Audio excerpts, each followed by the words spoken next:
আরে না না, তোমার মতো ইন্টেলিজেন্ট ভালো ছেলের সঙ্গে কোনো খারাপ ব্যবহার করা যায়? গোপ নেই বলতে থাকে, আমরা তোমার কোনো ক্ষতি করব না। থ্যাঙ্কস, কিন্তু কি? আপনার আমাকে কোথায় নিয়ে চলেছেন? সেটা এক্ষুনি বলা যাবে না। একটু চুপচাপ। তারপর রাহুল জিজ্ঞেস করে, এই যে আমাকে নিয়ে যাচ্ছেন, খুন করতে চান? দুজনে এবার ভীষণ ম্রিয়মান হয়ে পড়ে। গোপওয়ালা খুব কাতর গলায় বলে, তুমি আমাদের ফ্রেন্ড, তোমাকে আমরা মার্ডার করব?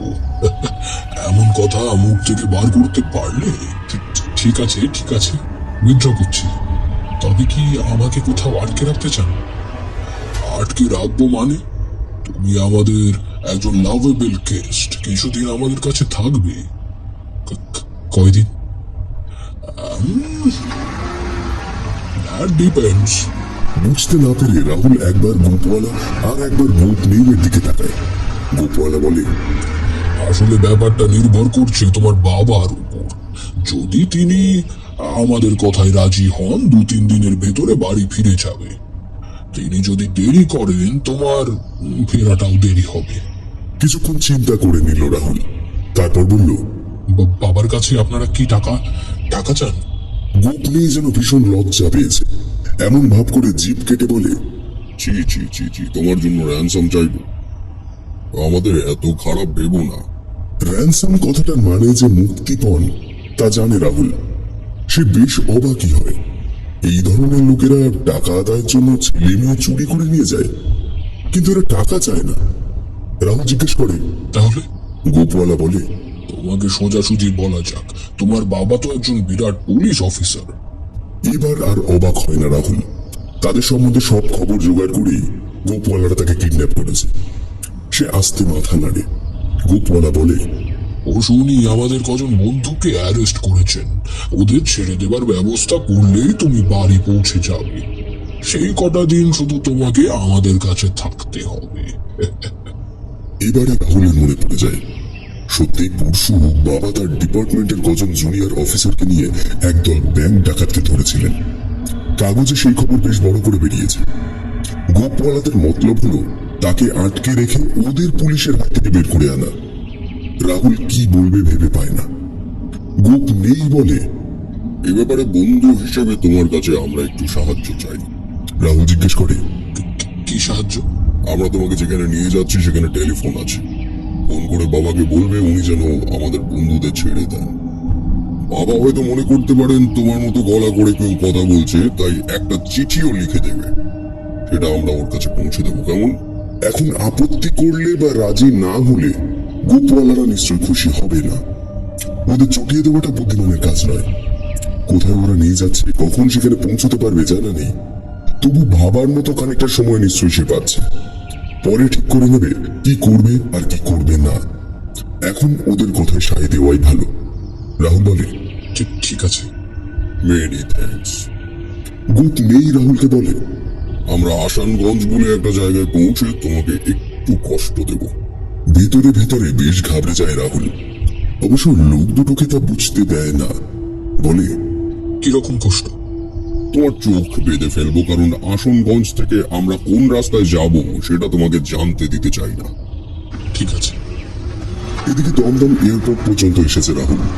তারপরের রাস্তা টাস্তা তার একেবারেই অচেনা। এয়ারপোর্ট পেরোবার পর গাড়ির স্পিড আরো বেড়ে গেছে। এখন রাহুলরা যেখানে দিয়ে যাচ্ছে তার দুধারে প্রচুর গাছপালা, এক টানা ক্ষেত, মাঝে মাঝে দু একটা মজা খাল, খালের উপর বাঁশের সাঁকো। এসবের ফাঁকে ফাঁকে গ্রাম, টিন বা টালির চালের বাড়িঘর। উল্টো দিক থেকে 10 মিনিট পর পর ট্রাকের কনভয় গাঁক গাঁক করতে করতে কলকাতার দিকে ছুটে যাচ্ছে। নাম্বার প্লেট দেখে রাহুল বুঝতে পারল ওগুলো আসলে দিল্লি, মহারাষ্ট্র, কর্ণাটক কি তামিলনাড়ু থেকে আসছে। গোপ নেই একসময় বলে, তুমি আমাদের সঙ্গে যেভাবে কোঅপারেট করছো তাতে আমরা খুব খুশি। এ দুটোটার দরকার নেই, কি বলো? বলে রিভলভার দেখিয়ে দেয়। সে দুটো এখনো রাহুলের কানের উপর ঠেকানো রয়েছে। রাহুল একটু হাসে, শুধু উত্তর দেয় না। গোপ নেই আর গোপওয়ালা তাদের রিভলভার পকেটে পুড়ে ফেলে। তারা ধরে নিয়েছে রাহুল কোন রকম গোলমাল করবে না। গোপওয়ালা বলল, তুমি চাইনিজ খেতে খুব ভালোবাসো। রাহুল জিজ্ঞেস করে, কি করে জানলেন? উত্তর না দিয়ে গোপলা বলে, তুমি আর তোমার বন্ধু শান্তনু মাঝে মাঝে তো ল্যান্সডাউন রোডে সাংহাই রেস্তোরাঁয় খেতে যাও। তোমার বাবা ওখান থেকে সপ্তাহে 2 দিন ফ্রাইড রাইস, চিলি চিকেন আর অ্যাসপ্যারাগাস স্যুপ কিনে নিয়ে যান বাড়িতে, তাই না? দেখা যাচ্ছে এরা ওদের উপর অনেকদিন লক্ষ্য রেখে বহু খবর জোগাড় করেছে। সে এ ব্যাপারে কোনো প্রশ্ন না করে বলে, হ্যাঁ। তোমার জন্য আমরা mixed fried rice, fried prawns, butter ভেটকি নিয়ে যাচ্ছি। তুমি পেস্তা দেওয়া আইসক্রিম ভালোবাসো, কিন্তু এই গরমে আইসক্রিম গলে যাবে, তাই জল ভরা তালশাঁস সন্দেশ নিচ্ছি। ডিনারটা মনে হয় খুব খারাপ হবে না। রাহুল সঙ্গে সঙ্গে সায় দেয়, একেবারেই না, আমি ফ্রাইড প্রন, বাটার ভেটকি টেটকি খুব ভালোবাসি। গোপনে জিজ্ঞেস করে, ব্রেকফাস্ট আর লাঞ্চে কি খাও? রাহুল বলে, আপনারা এত খবর রাখেন আর এটা জানেন না? গোপনে একটু থিতিয়ে যায়, তারপর হাসি মুখে বলে, সত্যি জানি না, তোমাদের বাড়ির ভেতর তো কখনো যাওয়া হয়নি। যা খেতে চাইবে সব জোগাড় করে ফেলবো। আপনারা যা দেবেন তাই খাবো। খানিকক্ষণ চিন্তা করে গোপনেই বলে, ঠিক আছে, ওটা আমাদের উপর চলে। গাড়ি চলেছে তো চলেছে। বেলা পড়ে আসছিল ক্রমশ। রোদের রং হলুদ হয়ে যাচ্ছে। গোপ নেই আর গোপওয়ালা সামনে কথা বলে যাচ্ছিল। একজন থামে তো আর একজন শুরু করে। ওরা জানতে চাইছিল রাহুলের স্কুলের কথা, স্যারেরা কে কেমন মানুষ, কি রকম পড়ান, জুরাসিক পার্ক নামে যে দারুণ একখানা ছবি এসেছে সেটা সে দেখেছে কিনা, না দেখে থাকলে যেন দেখে নেয়, এইসব। রাহুল অন্য মানুষের মতো হ্যাঁ হু করে যাচ্ছিল। আসলে সে ভাবছিল সন্ধ্যের সময় গাড়িটা যখন আসানগঞ্জে পৌঁছবে, গোপওয়ালারা তার চোখ বেঁধে দেবে। চোখ বন্ধ থাকলে কিছুই দেখা যাবে না বা কিছুই করা যাবে না। যা করার আসানগঞ্জে পৌঁছবার আগেই তাকে করতে হবে। কিন্তু কি করা যায় সেটাই মাথায় আসছে না রাহুলের। দুধারে দুজন পাহারাদার গা ঘেঁষে বসে আছে। তাছাড়া গাড়িটাও ছুটেছে প্রচন্ড স্পিডে। দরজা খুলে লাফিয়ে যে বেরিয়ে যাবে তার উপায় নেই। ভাবতে ভাবতে মস্তিষ্কে একটা প্ল্যান এসে যায় রাহুলের। আস্তে আস্তে সিটে হেলান দিয়ে এসে চোখ বোঝে, যেন গাড়ির ঝাঁকুনিতে আর ক্লান্তিতে তার ঘুম এসে গেছে। গোপ নেই খানিকটা ঝুঁকে জিজ্ঞেস করে, কি শরীর খারাপ লাগছে? খুব আস্তে রাহুল বলে। গোপওয়ালা বলে, হতেই পারে, একটানা এতক্ষণ মোটর জার্নি, তার উপর এত গরম। গোপ নেই আদরের ভঙ্গিতে রাহুলের হাতে একটা হাত রেখে বলে, ইচ্ছে করলে তুমি আমার কাঁধে মাথা রেখে ঘুমোতে পারো। রাহুল বলে, না ঠিক আছে, একটু জল। গোপ নেই ড্রাইভারকে বলে, এই আজিজ, তোর কাছে ওয়াটার বোতলটা ছিল না? দেখ তো জল আছে কিনা। ড্রাইভারের নামটা জানা হয়ে গেল রাহুলের। আজিজ বলে, কখন ফুরিয়ে গেছে? মুশকিল হলো। এক কাজ কর সফল, রাস্তায় টিউবওয়েল চোখে পড়লে ওয়াটার বোতলটা ভরে নিস। হ্যাঁ, তাই নিতে হবে। গোপ নেইয়ের নাম স্বপন। সে এবার রাহুলের ডান পাশের গোপওয়ালাকে বলে, রাস্তার ওধারে নজর রাখিস তো সুবল, টিউবওয়েল ওদিকেও থাকতে পারে। গোপওয়ালা অর্থাৎ সুবল ঘাড় হেরিয়ে দেয়। আচ্ছা। স্বপন, সুবল এবং আজিজ মনে মনে নাম তিনটে মুখস্থ করে ফেলে রাহুল। আরো অনেকটা যাবার পর সূর্য যখন ডুবে যাচ্ছে, পশ্চিম দিকের গাছপালার মাথা শেষ বেলার রোদে লাল হয়ে উঠেছে, সেই সময় স্বপন চেঁচিয়ে ওঠে, আজিজ গাড়ি থামা। সবুজ অ্যাম্বাসাডার দুরন্ত গতিতে ছুটতে ছুটতে শব্দ করে থেমে যায়। দেখা গেল রাস্তার বাঁ ধারে একটা কুয়োকে ঘিরে ছোটখাটো ভিড় হয়েছে। ওদের সবাই নানা বয়সের মেয়ে মানুষ। ওদের সঙ্গে একটা করে মাটি বা পেতলের কলসি। একজন দড়ি টেনে টেনে কুয়ো থেকে জল তুলছে, অন্যেরা অপেক্ষা করছে।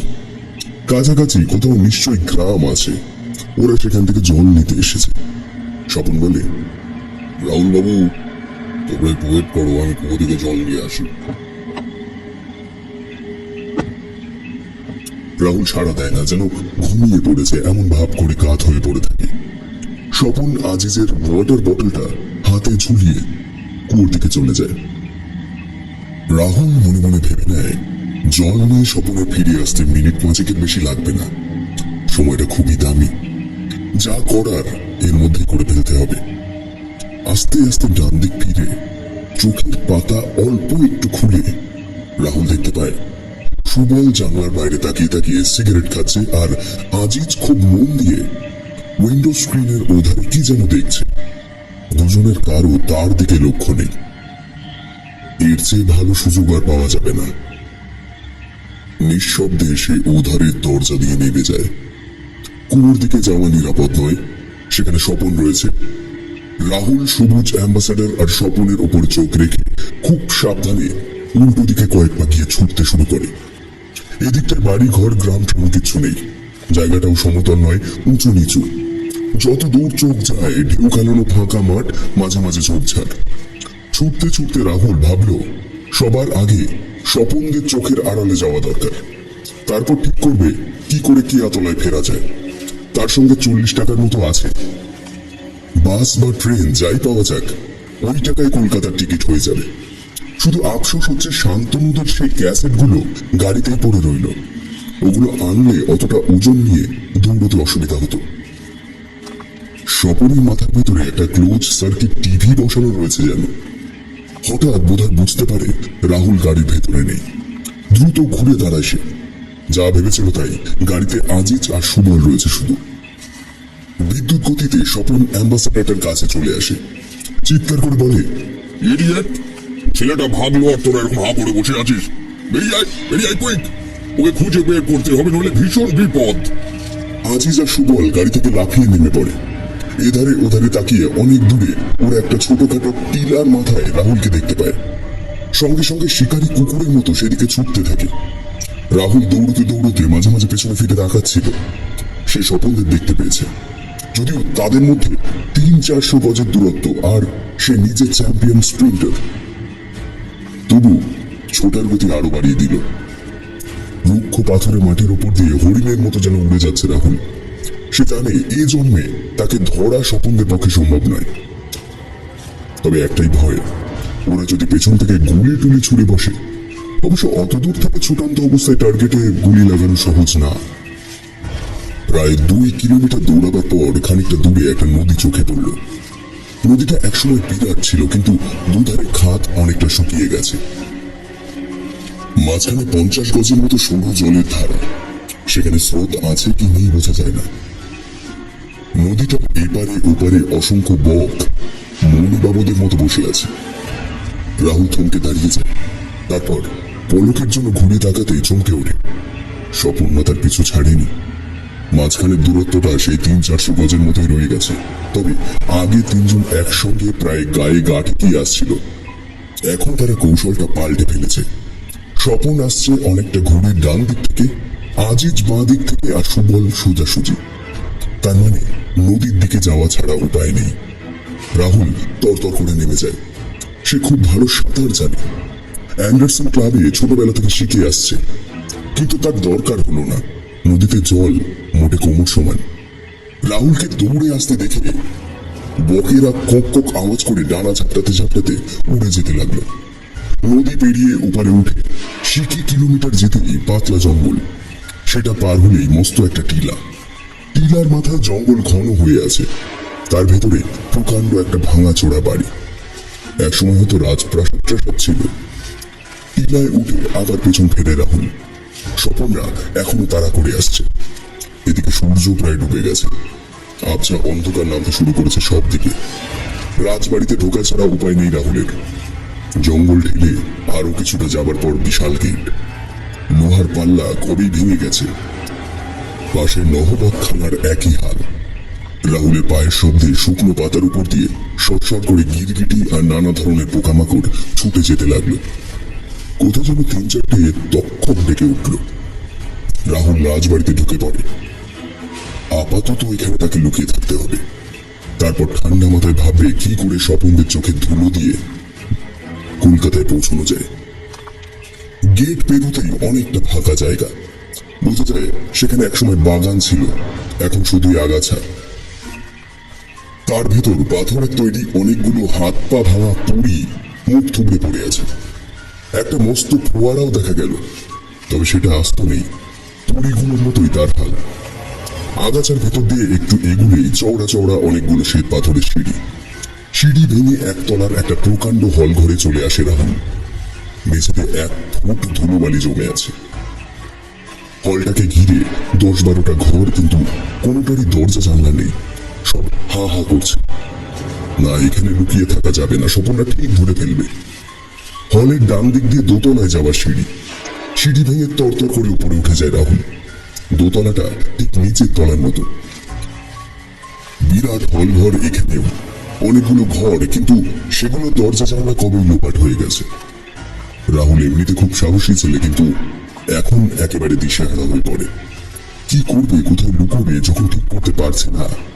সেই সময় চাপা ঘষা ঘষা গলায় কে যেন বলে ওঠে, কোনো ভয় নেই, ডান পাশে সিঁড়ি আছে, সোজা ছাদে চলে যাও। রাহুল চমকে ওঠে, তার সারা গায়ে কাঁটা দেয়। ভয় কাঠ হয়ে চারপাশে তাকাতে থাকে সে, কিন্তু কাউকেই দেখতে পায় না। সেই গলাটা আবার শোনা যায়, দাঁড়িয়ে থেকো না, ওরা এসব করলো বলে। সাহস করে এবার রাহুল জিজ্ঞেস করে, কাদের কথা বলছেন? যারা তোমাকে তাড়া করে নিয়ে এসেছে। আপনি কি করে জানলেন? ছাদের আলসের কাছে দাঁড়িয়েছিলাম, চোখে পড়ল। আপনি কি? তোমার বন্ধু। চলো, শিগগিরই চলো। এরকম তাড়া দিয়ে দিয়ে রাহুলকে অদৃশ্য সেই সিঁড়ির দিকে নিয়ে যায়। দেখা না গেলেও উপরে উঠতে উঠতে সে টের পায় তার পাশাপাশি একজন আছে। ছাদটা জঙ্গলে বোঝায়।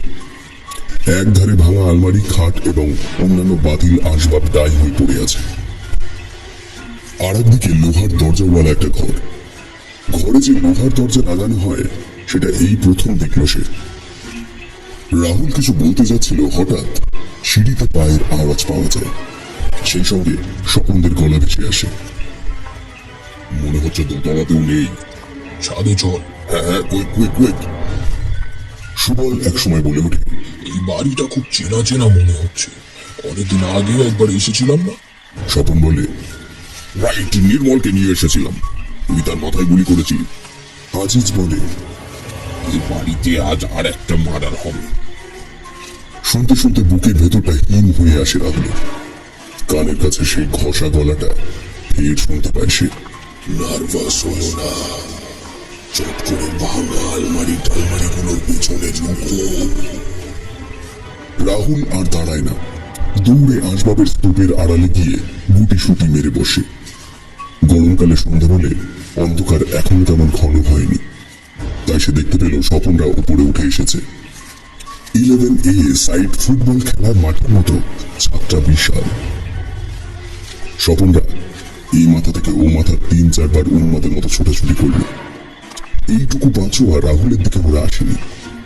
ওরা যে খুবই দুশ্চিন্তায় পড়ে গেছে সেটা ওদের কথাবার্তা শুনে মনে হলো। ছোকরা গেল কোথায় বলতো? কি জানি, ওকে তো এই ছাদে উঠতে দেখলাম। এর ভেতরে উবে গেল। চল, কার্নিশগুলো একবার দেখি। গোটা ছাদের ধার ঘেঁষে ঘুরে ঘুরে অনেকখানি ঝুঁকে কার্নিস দেখলো স্বপনরা। তারপর হতাশ হয়ে ছাদের মাঝখানে চলে এলো। ছাদে ওঠার একটাই সিঁড়ি, উপর থেকে লাফ না দিলে আমাদের চোখে ধুলো দিয়ে নিচে নামবার উপায় নেই। তাহলে কোথায় উবে গেল? হঠাৎ আজিজ বলে ওঠে, আরে, ওই ঘরটা তো দেখা হয়নি। চল চল, নিশ্চয়ই ওই ঘরের ভেতরে লুকিয়ে আছে, চল। লোহার দরজাওয়ালা ঘরের দিকে আঙুল বাড়িয়ে দেখা সে। তারপর তিনজনে ঊর্ধ্বশ্বাসে দৌড়ে গিয়ে সেই ঘরটায় ঢোকে। সঙ্গে সঙ্গে কর্কশ আওয়াজ করে দরজা আচমকা বন্ধ হয়ে যায়। রাহুলের মনে হলো কেউ যেন বাইরে থেকে জোর করে পাল্লা আটকে দিয়ে শিকল তুলে দিল। স্বপনের চিৎকার ভেসে আসে, কে দরজা বন্ধ করলো? কে? খোলো খোলো খোলো খোলো। ওরা ভীষণ ভয় পেয়ে গেছে। চেঁচাতে চেঁচাতে পাগলের মতো তারা দরজায় লাথি মেরে চলেছে, কিন্তু কেউ সাড়া দিল না। দম বন্ধ করে বসেছিল রাহুল।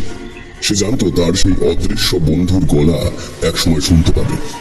শোনা গেল। রাহুল আড়াল থেকে উঠে আসতেই অশরীরী এবার বলে, বেরিয়ে এসো, তোমার নামটা এখনো জানা হয়নি ভাই। রাহুল নাম বলে।